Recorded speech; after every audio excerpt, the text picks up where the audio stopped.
Bienvenidos a una sesión más de este ciclo del Círculo Bastiat, que estoy dedicando a analizar la libertad, pero no desde la típica perspectiva del liberalismo, que tiene que ver básicamente con la pregunta de cuál es el marco institucional en lo político, en lo social, en lo económico, que permite el ejercicio de la libertad individual y el uso de la propiedad privada. No, la perspectiva de este ciclo del Círculo Bastiat es en qué consiste la libertad, y la primera respuesta a esta pregunta es en la capacidad que tenemos las personas para decidir y elegir.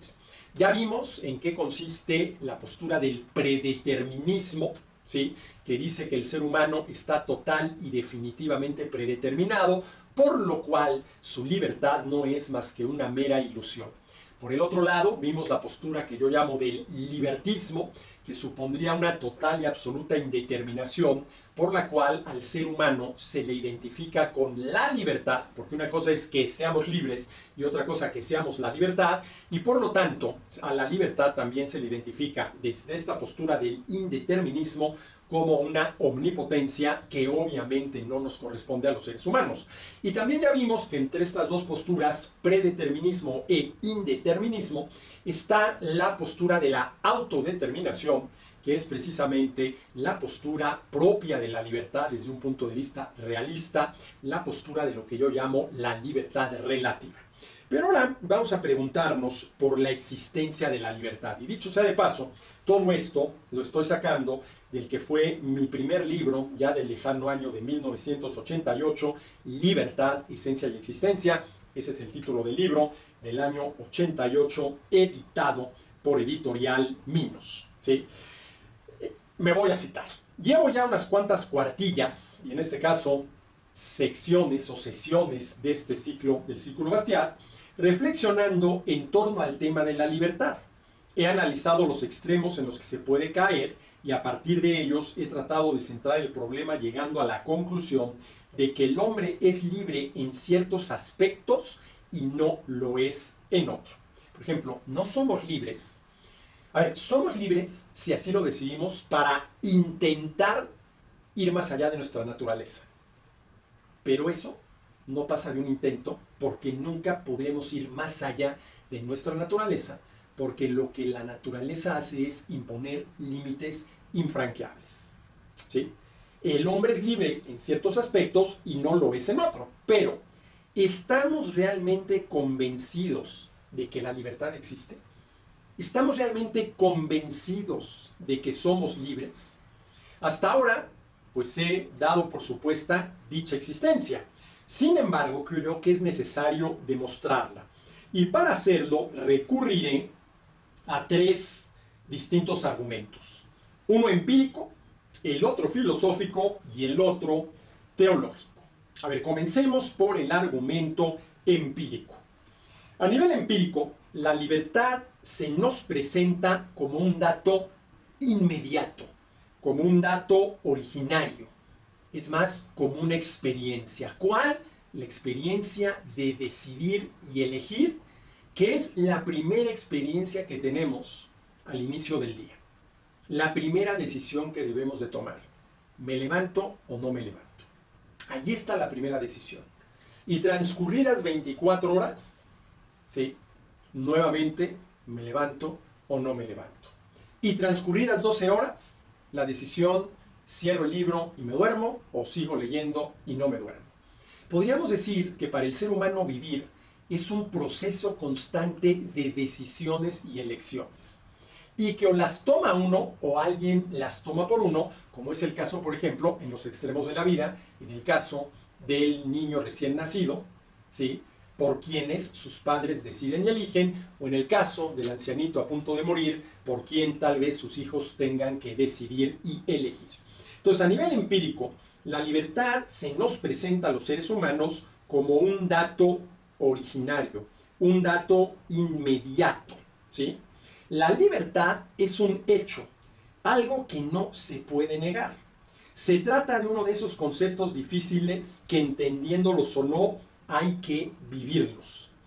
El hecho de la libertad lo vivimos los hombres como una íntima convicción de que los caminos que tome nuestra vida dependen fundamentalmente de nuestra voluntad. Y eso para algunos puede ser algo muy positivo, pero para otros puede ser algo muy negativo porque puede llevar a la angustia. Oye, esto de que, sobre todo después de cierta edad, mi vida dependa de mí mismo, de las decisiones y elecciones que tome y de las acciones a las cuales esas decisiones y elecciones me llevan, pues puede ser, ¿sí?, algo aterrador para muchos. Bueno, recuerdo aquel libro cuyo título es Miedo a la libertad, de Erich Fromm. Sí, pues la libertad también es algo que habría que temerle, ¿no? Porque al final de cuentas, ¿sí?, llega un momento en el cual estamos en nuestras propias manos. Ahora, para otras personas, vamos a decirlo así, con una visión más positiva de la vida, no tan pesimista, pues esto de que uno esté en sus propias manos puede ser algo muy positivo. Y al final de cuentas, esto depende de mí y de nadie más. Por lo menos a nivel de la decisión y la elección y de la reacción que tengamos ante lo que nos va sucediendo en la vida y que nosotros no hemos decidido ni elegido, y a lo cual podríamos llamar destino. Destino. ¿Qué entiendo yo por destino? Lo que nos sucede, bueno o malo, sin que haya sido producto de nuestra decisión, de nuestra elección o de nuestra conducta, como puede ser, por ejemplo, una enfermedad. Pues es algo que te sucede, ¿sí? Tú no te lo buscaste, bueno, vamos a suponer que no te lo buscaste, porque hay muchas enfermedades que sí te las puedes buscar, pero vamos a suponer que no te la buscaste, ¿sí? Y entonces ahí la pregunta es, ¿cómo vas a reaccionar ante esto que el destino, por decirlo de alguna manera, o la mala suerte tratándose, por ejemplo, de una enfermedad, te puso enfrente? El hecho de la libertad lo vivimos los hombres como una íntima convicción de que los caminos que tome nuestra vida dependen fundamentalmente de nuestra voluntad, ¿sí? Y yo me atrevo a afirmar que las decisiones verdaderamente trascendentes en la vida, ¿sí?, aquellas que dan forma a lo que vamos a hacer o a lo que vamos a acabar siendo, dependen de la voluntad de cada uno de nosotros. Y que este es un hecho inmediato, originario, del cual cada persona tiene plena conciencia. Todo hombre es, me atrevo a decirlo así, lo que ha decidido ser. Y quisiera repetir esta frase. Todo hombre es lo que ha decidido ser. Y obviamente con esto me refiero al plano existencial, ya que en el plano esencial, el hombre que ha llegado a ser no ha elegido su ser hombre. Le ha sido dado al margen de su libre albedrío. No existe hombre alguno que haya escogido libremente ser hombre. Lo que se escoge libremente es el tipo de hombre, el tipo de ser humano que se desea ser, así como la forma de actualizar las potencias propiamente humanas.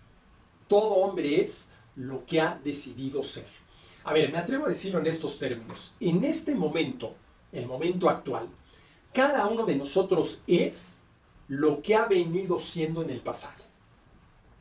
Y será lo que a partir de este momento decida ser.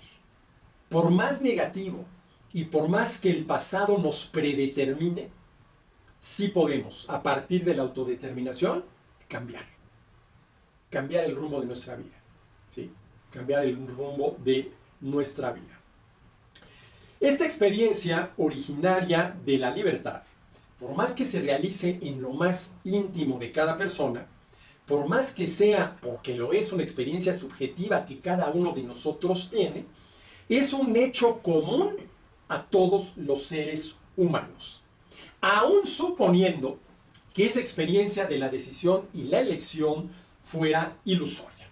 A ver, yo no creo que haya una sola persona, ¿sí?, sensata, mínimamente cuerda, que niegue la experiencia de la decisión y la elección. Es decir, que niegue que se levantó de la cama en la mañana porque así lo decidió al final de cuentas. No, es que me tuve que levantar porque si no, no iba a llegar a tiempo al trabajo. Pues sí, pero tú te levantaste a ti mismo. No, porque es que mi esposa me estaba diciendo, Arturo, córrele porque vas a llegar tarde a grabar, ¿sí?, para el Círculo Bastiat. Pues sí, mi esposa podrá decirme eso, pero al final de cuentas, yo decido si me paro o no me paro, ¿sí? Y esa es una experiencia, es una vivencia que tenemos las personas, aún suponiendo que tal experiencia fuese ilusoria. Fuese ilusoria. La prueba de la existencia de la libertad, basada en los datos empíricos de la vida diaria, es una prueba además de tipo psicológico, pudiendo formularse de la siguiente manera. Cada persona tiene conciencia de su libre albedrío. Sobre todo, obviamente, después de cierta edad. ¿Sí? Después de cierta edad. Obviamente un bebito recién nacido no tiene conciencia de su propio albedrío y tal vez una persona ya mayor, disminuida de sus facultades mentales, tampoco la tenga. Pero entre esos dos extremos de la vida, al inicio y al final, pues hombre, tenemos conciencia de nuestro libre albedrío. Lo dice don Antonio Millán Puelles en su muy querido libro, al menos para mí, Fundamentos de Filosofía. Dice, no todos nuestros actos se nos presentan como unívoca y necesariamente determinados. Experimentamos que algunos de ellos los hacemos de una manera libre, como siendo queridos de tal forma que hubiéramos podido no quererlos o querer otros en su lugar. Y esto que dice don Antonio Millán Puelles me remite a la definición que Karol Wojtyla, posteriormente Juan Pablo II, da de la libertad en su muy interesante libro Persona y Acción. ¿En qué consiste la libertad? En un podría, pero no es necesario.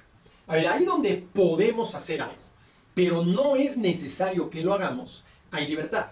Porque si yo puedo hacer algo, pero no es necesario que lo haga, y lo termino haciendo, es porque yo así lo decidí. Repito lo que dice Millán Puelles, no todos nuestros actos se nos presentan como unívoca y necesariamente determinados. Experimentamos que algunos de ellos los hacemos de una manera libre, como siendo queridos de tal forma que hubiéramos podido no quererlos o querer otros en su lugar.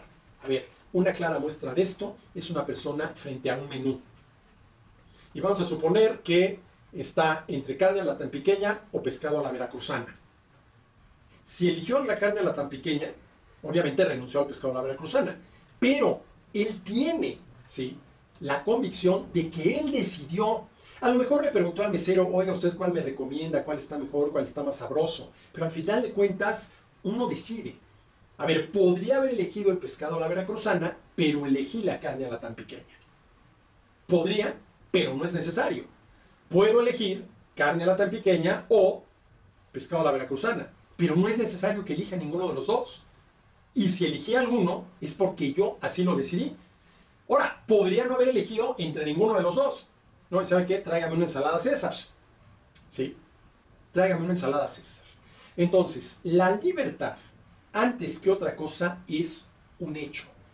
Es un hecho del cual todos nosotros tenemos experiencia.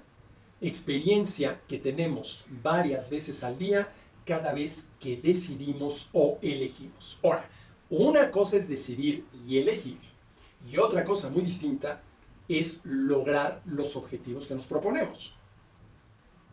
Muchas cosas que decidimos y elegimos libremente no las conseguimos porque, insisto, no somos omnipotentes. Bueno, pues aquí está el primer argumento para demostrar la existencia de la libertad, el argumento empírico que dice que la libertad se nos presenta a los seres humanos como un dato inmediato, como un dato originario, como un hecho del cual tenemos experiencia, aunque esa experiencia, como han dicho algunos filósofos, pudiera ser ilusoria.